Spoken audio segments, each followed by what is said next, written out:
जिस चीज में भी तू हाथ रखेगा मैं उसे बढ़ा दूंगा।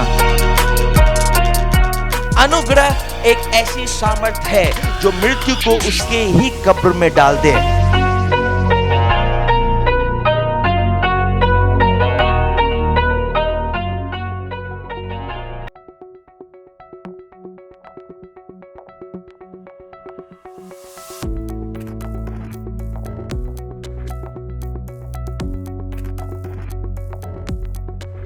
ओके, यहेजकेल 44:30 यहां पे ऐसा लिखा है।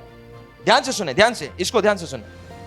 और सब प्रकार की सबसे पहली उपज, मतलब पहला फल, सब प्रकार की उठाई हुई वस्तु जो तुम उठाकर चढ़ाओ याजकों को मिला करे, और नए अन्न का पहला गूंदा हुआ आटा भी याजक को दिया करना। ना इधर इधर सुनो, देखो क्या कह रहा है। जब आप अपने खेत से अनाज काटते हैं, अन्न लेकर आओ पिसाकर, और उसको पराती में रखो गूंदने के लिए, तो वो आटा भी निकालकर क्या करना है? परमेश्वर के भवन में ले जाना है। Look at the dedication. मैं वापस पढ़ रहा हूं, यहेजकेल 44:30। और सब प्रकार की सबसे पहली उपज और सब प्रकार की उठाई हुई वस्तु जो तुम उठाकर चढ़ाओ याजकों को मिला करे, और नए अन्न का पहला गूंदा हुआ आटा भी याजक को दिया करना, जिससे तुम लोगों के घर में आशीष हो। राइट? तो पहला फल, उठाई गई भेंट, अनाज, आपका टाइथ कहां पर आना चाहिए? परमेश्वर के भवन में आना चाहिए ना। इंग्लिश में क्या लिखा हुआ है? I will tell you. यहां पे लिखा हुआ है जिससे तुम लोगों के घर में आशीष हो, लेकिन इंग्लिश में क्या लिखा हुआ है? Now listen this.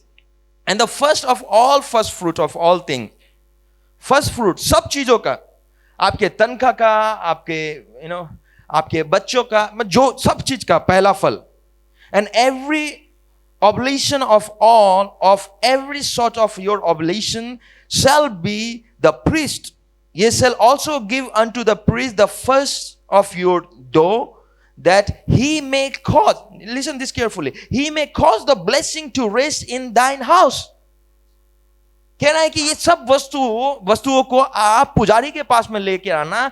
इंग्लिश में लिखा हुआ है ताकि पुजारी, now understand this, इंग्लिश में लिखा हुआ है, इसी को अगर आप इंग्लिश में पढ़ेंगे तो लिखा हुआ है ताकि पुजारी आपके घर में आशीष लाने का कारण बन जाए। अभी हिंदी में लिखा हुआ है जिससे तुम लोगों के घर में आशीष हो, लेकिन इंग्लिश को पढ़ेंगे तो लिखा हुआ है कि जिससे पुजारी तुम लोगों के घर में आशीष लाने का कारण बन जाए।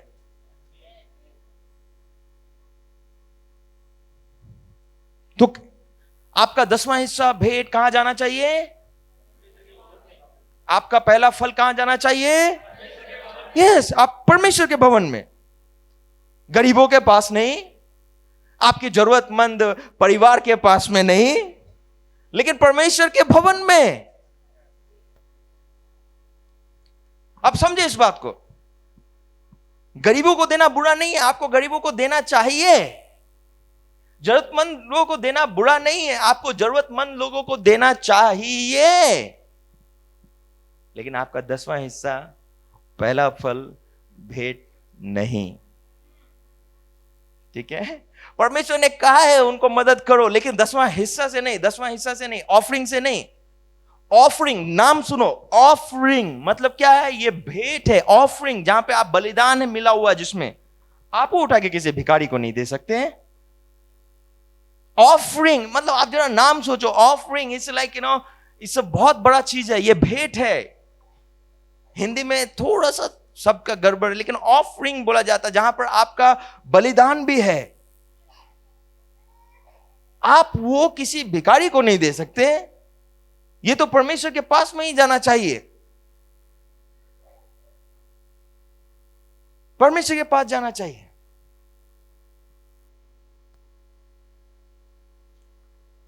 कई लोग कहते हैं पास्टर जी जो पैसा आता है उससे हम लोग गरीब लोगों की मदद करते हैं ना। आपको समझना चाहिए कि मैं आपको गारंटी से बता सकता हूं कि आप जो कह रहे हैं कि आप अपने 10वां हिस्सा से गरीबों की मदद करते हैं, आपका वो 10वां हिस्सा भी नहीं है, आप वहां से भी चोरी करते हैं।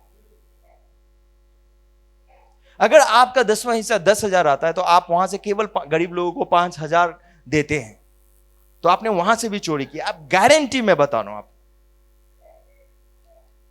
बट फर्स्ट थिंग फर्स्ट, पहली चीज जो है वो आपको गरीब लोगों की मदद आपके 10वां हिस्सा और भेंट से करनी ही नहीं है, वो बिल्कुल अलग है, बिल्कुल अलग है ना। स्क्रिप्चर देखिए, परमेश्वर का वचन देखिए, यहां पे लिखा हुआ है कि परमेश्वर ने, अगर आप इसको पढ़ेंगे ध्यान से तो इससे क्या समझ पाते हैं, अगर आप इसको देखेंगे, जिससे तुम लोगों के घर में आशीष हो, किसके द्वारा? पुजारी के द्वारा। इसका मतलब परमेश्वर ने पुजारी को ठहराया है कि वो आपको आशीष देवें। पुजारी को इसीलिए ठहराया गया है ताकि वो आपके जीवन में परमेश्वर के वचन के प्रकाशन के द्वारा आशीष को रिलीज करे। इसीलिए परमेश्वर ने पुजारी को ठहराया है। लेकिन बहुत बार हम क्रिश्चियन लोग कुछ ऐसा करते हैं जिसके कारण हम अपने जीवन में, मानो एक पॉइंट में है तो घूम फिर के वहीं आते हैं, घूम फिर के वहीं आते हैं, घूम फिर के वहीं आते हैं, and we are not growing. और हमको लगता है हम क्यों नहीं बढ़ रहे हैं, हम क्यों नहीं बढ़ रहे हैं, हम क्यों नहीं बढ़ रहे हैं, हम क्यों नहीं बढ़ रहे हैं, और हम घूम रहे हैं। हमारे पास में प्रतिज्ञा है तब भी हम घूम रहे हैं, हमारे पास में आशीष है तब भी हम घूम रहे हैं, और हमको पता ही नहीं हमारे जीवन में स्पेशली फाइनेंस कभी बढ़ ही नहीं पाते, हमारा सेविंग कभी ऊपर ही नहीं जाता है। सेविंग क्या, हमको मतलब जब लॉकडाउन हुआ था तो कई लोगों को मांगने के स्थान पर आ गए वो। क्यों? ऐसा नहीं होना चाहिए। परमेश्वर की प्रतिज्ञा है, लॉकडाउन के समय में आप दूसरे लोगों को देंगे, दूसरों से मांगेंगे नहीं। हम तो मांगने की अवस्था में आ गए। जिसके पास में प्रतिज्ञा है तो हम घूम रहे हैं, और वो आशीष कभी भी हमारे पास में नहीं पहुंची है। क्यों? क्योंकि हम लोग कुछ एक ऐसा काम कर देते हैं जो सिद्धांत से बिल्कुल आउट ऑफ ट्रैक है, परमेश्वर के सिद्धांत से आउट ऑफ ट्रैक है। और यही है, उनमें से ये जो हम लोग डिस्कस कर रहे हैं यही है।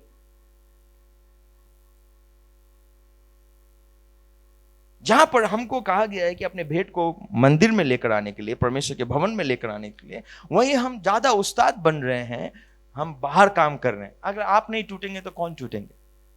अगर यही बात एक अविश्वासी को बोला जाए, उनके देवी देवता को बोले, तो उनका हिम्मत नहीं है कि वो काम करे। लेकिन हम मसीह लोग ज्यादा पुराना नियम, नया नियम, you must understand, principle are same. आज भी पापियों को मृत्यु दंड मिलती है। Principle has never change. आज भी उनके ऊपर जजमेंट है। लेकिन एक ही बात हुआ नया नियम के द्वारा, वो है कि यीशु मसीह आ गया बीच में, इसलिए यह अनुग्रह का समय कहलाता है। बस यही बात है। लेकिन क्या आप ये बोल सकते हैं कि पापियों को दंड नहीं मिलेगी? नहीं बोल सकते हैं आप, मिलेगी। लेकिन क्यों नहीं मिल रही है? क्योंकि यीशु मसीह है बीच में, यीशु मसीह मौका दे रहा है। तो हम तो कम से कम मूर्ख ना बने। यीशु मसीह मौका दे रहा है, वो देगा, लेकिन हम फिर ग्रो नहीं कर पाएंगे, चाहे फाइनेंशियली हो, चाहे हेल्थ वाइज हो, हम बढ़ नहीं पाएंगे। तो सिद्धांत चाहे पुराने नियम का हो, चाहे नए नियम का, वो एक है, उसमें बदलाव नहीं है। बट यस, क्या बदलाव हो गया? कि यीशु मसीह बीच में आके खड़ा हो गया है, जिसके कारण हमको अनुग्रह मिलता है, जिसके कारण हम भेंट चोरी होने के बावजूद, बिचौरी करने के बावजूद बर्बाद नहीं हो रहे हैं। क्या है ये? अनुग्रह है। लेकिन अगर आप सोच रहे हैं कि मैं तो चोरी कर ले रहा हूं, लेकिन कहां, मैं मर भी नहीं रहा हूं, मैं मर भी नहीं रहा हूं, मेरे साथ में कुछ बुरा भी नहीं हो रहा है, वो इसीलिए क्योंकि यीशु मसीह खड़ा है। लेकिन सबसे बड़ा प्रश्न आपको यह पूछना चाहिए, अगर आप मर नहीं रहे हैं, उसके बजाय क्या आप बढ़ रहे हैं?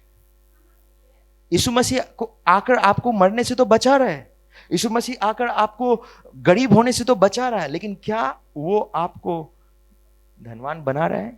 अगर नहीं, तो आपको अपना रास्ता बदलने की जरूरत है. That is the truth. That is the truth. कहे मेरे साथ में, भेंट 10वां हिस्सा और पहला फल परमेश्वर के भवन में लेकर आओ. तो हम लोग बात कर रहे थे कि परमेश्वर ने अगुओं को ठहराया है आशीष देने के लिए. तो जब आप ये लेकर आते हैं और आप लोग लेकर आते हैं, so it's better place to bring. And then your leaders or pastors or prophet, give blessing. आपका जो अगुए हैं, भविष्यवक्ता जो भी हैं, आपके ऊपर आशीष की घोषणा करते हैं. वो आशीष आपके जीवन में लगती है, आती है. हालेलुया. नाउ मेरे साथ में एक इंटरेस्टिंग स्टोरी पढ़े, गिनती की पुस्तक. लेकिन गिनती की पुस्तक पढ़ने से पहले मैं आपको इसका गिनती 23 निकाल के रखें, उसका मैं आपको थोड़ा सा बैकग्राउंड दे देता हूं. बालक नाम का एक राजा हुआ करता था. इस राजा ने देखा कि इजरायली लोग बहुत बढ़ रहे हैं, वो दूसरे राजाओं को मार रहे हैं, ऐसे कर रहे हैं और यहां पे विजयी हो रहे हैं. तो उसने भावी कहने वालों को ढूंढा, मतलब भविष्यवाणी करने वाले, जादू टोने करने वाले को ढूंढा. तो कोई भी ऐसा सामर्थ्यशाली व्यक्ति प्रकट नहीं हुआ. लेकिन परमेश्वर का दास ही लालच में आकर श्राप देने के लिए तैयार हो गया. इजरायलियों को केवल एक ही चीज से हराया जा सकता था, उसको श्रापित कर कर, उसको श्रापित कर कर. मैं आपको बोल रहा हूं, आपको केवल एक ही चीज से हराया जा सकता है, आपको श्रापित कर कर. बाकी संसार की कोई भी ताकत नहीं है जो आपको गिरा सके नीचे. आप सबसे पहले गिरेंगे तभी जब आप श्रापित होंगे. Listen this carefully. आप तभी नीचे गिरेंगे जब आप श्रापित होंगे. ओके. जब तक आपको श्राप नहीं दे कोई, तब तक आप नहीं गिर सकते हैं. आप इतने स्थिर हैं. नाउ यीशु मसीह के कारण अब आपको कोई श्राप भी नहीं दे सकता है. ये सीधे इसका मतलब है कि आप कभी गिर ही नहीं सकते हैं. कई लोग बोलते हैं पास्टर जी हमको ना वो गेहूं का दाना मिल गया. आप है ना अपने आप को श्रापित कर रहे हैं वो सोचकर. गेहूं का दाना मिला है, उठा के खा ले. नहीं मेरे ना नींबू आ गया, तो उनको बोलो टमाटर भी फेंक देना, प्याज भी फेंक देना, मिर्ची भी फेंक देना और सलाद बना के खा लो. मैं आपको बता रहा हूं, मसीह लोगों को कोई श्रापित नहीं कर सकता है ना. तो इजराइली लोगों को एक ही कारण, एक ही चीज से हराया जा सकता था, वो है उसको श्राप देकर, उसका भविष्य नष्ट कर कर. तो हुआ क्या, अब कोई नहीं मिला बालक राजा को. तो उस राजा ने इजराइल के भविष्यवक्ता को बुलाया जिसका नाम बालम था. नाम भी मिलता जुलता, बालक बालम, तो दोनों याराना झलक रहा है. बुला लिया, आ जाओ ना. अब उसको ना चट्टान पे खड़ा किया, बोला वो इजरायली लोग है, दे इसको श्राप. अब वो खड़ा हो गया और आंखें बंद किया और उसने मुंह खोली श्राप देने के लिए. देखो क्या निकलता है मुंह से. गिनती की पुस्तक 23 पद 19 लिखा है यहां पे, ईश्वर मनुष्य नहीं. देखो मुंह वो खड़ा हो गया श्राप देने के लिए. अब बालम क्या बोलता है, ईश्वर मनुष्य नहीं कि झूठ बोले और न वह आदमी है कि अपनी इच्छा बदले. क्या जो कुछ उसने कहा उसे न करे, क्या यह वचन देकर उसे पूरा ना करे. देख आशीर्वाद ही देने की आज्ञा मैंने पाई है, वो आशीष दे चुका है और मैं उसे नहीं पलट सकता. उसने, और जब आप आगे पढ़ेंगे, आप घर में जाके इसको पढ़ना, 19 पद पूरा पढ़ना. यस 23 पद, 23 अध्याय पूरा पढ़ना घर में जाकर. I'm telling you, it's very interesting. क्यों? क्योंकि वो खड़ा होकर तब भी चाहता है कि श्राप देना, और वो बोलता है कि इसका बल तो सी के समान है और इसको कोई नहीं रोक पाएगा, इजराइल चारों ओर बढ़ेगा. और बालम बोल रहा है, चुप, चुप, ज्यादा आशीष मत दो. वो आशीष ही नहीं, उसको दूसरी बार भेजा गया। दूसरी बार भी वो जब खड़ा होकर जब मुंह खोलने लगा तो मुंह से आशीष निकलने लगा। तो उन्होंने क्या किया पता है? बालम ने बालक के पास आकर कहा, मैंने बोला ही था इसको श्राप नहीं दे सकता। तो फिर बालक ने क्या किया, अपना बोरिया बिस्तर लपेटा और वचन के आखिरी 20वें अध्याय में लिखा है कि वे अपने अपने घर चले गए। आपको श्राप देने वाले लोग अपना बोरिया बिस्तर लपेटेंगे और अपने अपने घर निकलते जाएंगे। ये आपके जीवन का भाग है, ये आपके जीवन का भाग है।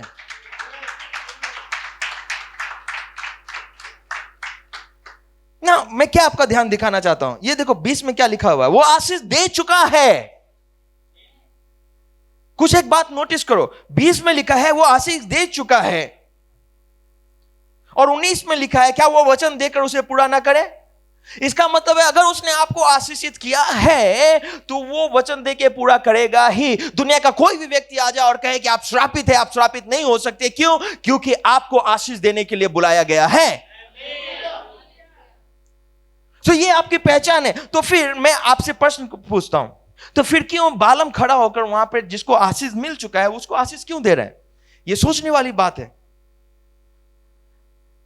जो आशीषित है वो खड़ा होता और बोलता है कि इसको हम आशीष नहीं दे सकते, लेकिन वो खड़ा हो गया, उसका शत्रु खड़ा हो गया, और जब उसने मुंह खोला तो उसके मुंह से आशीष निकल रही है। उसके मुंह बंद क्यों नहीं हो गया, रुक क्यों नहीं गए? क्यों पता है? परमेश्वर ये चाहता है कि जो आशीषित है उसके ऊपर लोग आए और आशीष के वचन का उच्चारण करें ताकि उनकी आशीष उनके जीवन में प्रकट हो जाए। इसीलिए जब लोग आपको कहें वाह सुरेश आजकल नया गाड़ी लेके चल रहे हो, आपको बोलना है आमीन, थैंक यू लॉर्ड। क्या बात है, आजकल तो यार तुम मस्त हुए जा रहे हैं। आमीन, मैं मस्तों का मस्त हूंगा। अगर वो राजाओं का राजा है तो आप मस्तों का मस्त हो सकते हैं। आपको देखे बोले क्या बात है आजकल हैंडसम लग रहा है। यस, हम हैंडसम होगा, हैंडसम हूं मैं। ये आशीष के शब्द का उच्चारण है। करने दो शत्रु को। आमीन, हालेलुया। Let me tell you one thing, ये साल खत्म नहीं हुआ है, लेकिन इस साल तंगियों का साल माना जाता है। इस साल तंगियों का साल माना जाता है ना, लेकिन मेरे पास में इसी साल बहुत सारे पैसे आए तंगी के साल में। अगर किसी साल हमने बहुत पैसे खर्च किए हैं तो वो यही साल है। आप सुन रहे क्या बोल रहा हूं मैं? अगर किसी साल हमने बहुत पैसे खर्च किए हैं तो वो 2020 साल है।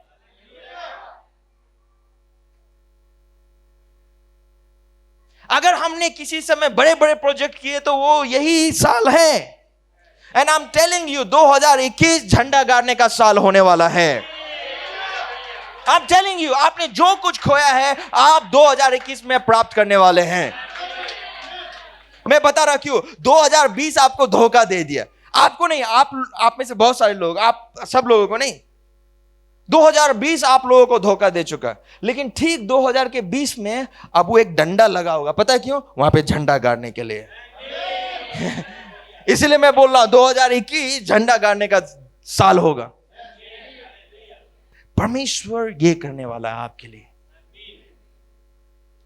तो आप आशीष के शब्दों का जो उच्चारण है उसके सामर्थ्य को समझें। ये it's not in vain. It's not just in vain. Bible में लिखी हुई ये बात है। उसको श्राप नहीं दे पाया। क्यों? क्योंकि जिसको परमेश्वर ने आशीष दी है उसको कोई श्रापित नहीं कर सकता है। यहां तक कि बालम ने दो बार श्राप देने की कोशिश की और दोनों बार वो असफल हो।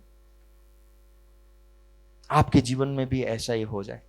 जो आपको नीचे करने की कोशिश करते हैं, जो आपके तनख्वाह को कम करने की कोशिश करते हैं, जो आपको डिग्रेड कर रहे हैं, जो आपका अनादर कर रहे हैं, वो कभी भी ऐसा न कर पाए, बल्कि आपको दुगुना आदर देकर अपने जगह से जाए वहां से। मैं आपको पता नहीं आप क्या समझ रहे हैं, लेकिन जरा बालम और बालक को देखो, वे श्राप देने आए थे, उनको डिग्रेड करने आए थे, लेकिन वे आशीष देके, वचन में लिखा है कि वे लोग घर चले गए अपने अपने। वैसे ही आपके जीवन में होगा, जो आपको श्राप देने आएंगे वो आपको आशीष देंगे और उल्टा अपना घटी करवा के जाएंगे। जो आपको मारने आएंगे वो आपको बचा कर जाएंगे और उल्टा मार खाकर जाएंगे। That's what going to happen for you. और आपको मैंने पहले ही 2021 का मैं लोगों को बता रहा हूं, क्योंकि परमेश्वर मेरे मन में लेकर आ रहा है। I'm telling you. आप इसको भविष्यवाणी समझो या कुछ भी समझो, बहुत सारे लोगों के लिए बहुत कुछ नहीं बदलेगा, लेकिन मसीह लोगों के लिए एक विजय का साल आने वाला है। तो देखा आपने किस प्रकार आशीष के शब्द का उच्चारण हमारे जीवन में एक महान प्रभाव को छोड़ती है। इसलिए मैं अपने विश्वासियों को और अपने सदस्यों को और मसीही कलीसियाओं को, मसीही लोगों को ये बताता ही रहता हूं कि आशीष के शब्दों को हल्के में ना लें। आशीष के शब्द जो आपकी कलीसिया में आपके प्रति बोली जाती हैं, आशीष के शब्द जो आपके माँ बाप आपको देते हैं, आशीष के शब्द जो आपके पासवान आपके ऊपर बोलते हैं, आशीष के शब्द जो आपके भविष्यवक्ता आपके ऊपर बोलते हैं, ये आपके जीवन को हमेशा हमेशा के लिए बदल कर रख देती है। इसको ग्रहण करना सीखें, इसको मूल्य देना सीखें, इसकी वैल्यू को समझना सीखें। विश्वास करें, ये हमारे जीवन का एक महत्वपूर्ण हिस्सा है और बहुत ही प्रभावशाली हिस्सा है, जिसको ग्रहण करने के बाद में आप दूसरों के समान नहीं रह सकते। परिवर्तन होना निश्चय है। मैं किसी भी एक ऐसे व्यक्ति को नहीं जानता हूं जिन्होंने आशीष शब्द को अपने जीवन में लिया हो और उनका जीवन नहीं बदला हो। मेरे प्रियो, इस साल आपके जीवन में भी बहुत परिवर्तन होने वाले हैं। आप इस प्रोग्राम को देख रहे हैं और ये गवाह है इस बात की कि आप अपने जीवन में परिवर्तन चाहते हैं। और अगर आप अपने जीवन में परिवर्तन चाहते हैं, ये साल आप अपने जीवन में महान परिवर्तनों को देखेंगे।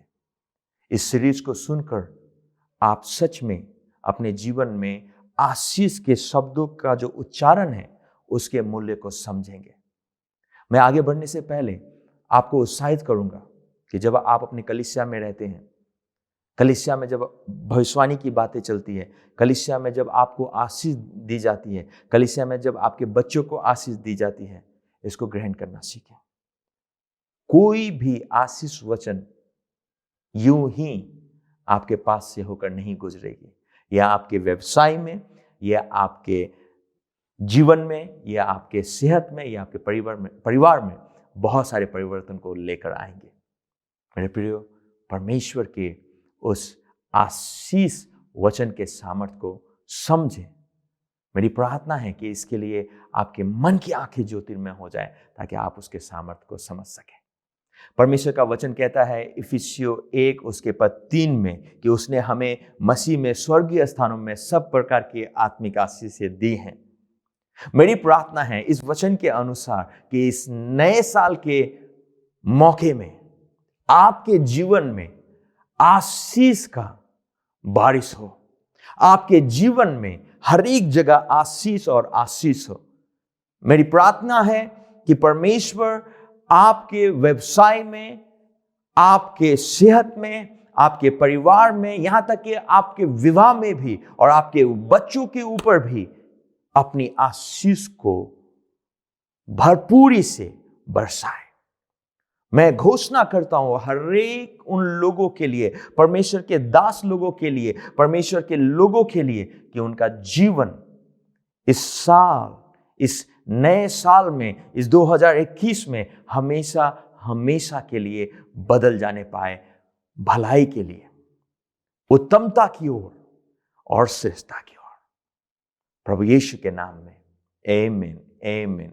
मैं प्रार्थना करता हूं और मैं घोषणा करता हूं कि ये 2021 आपके संपूर्ण परिवार के लिए और आपके आत्मिक जीवन के लिए एक महान साल ठहरने पाए। मैं इस प्रोग्राम को खत्म करने से पहले आपको अवश्य ये मौका देना चाहता हूं कि आप प्रभु यीशु मसीह को अपने दिल में बुलाएं। ऐसा कर कर आप अपने जीवन में उद्धार को प्राप्त करेंगे।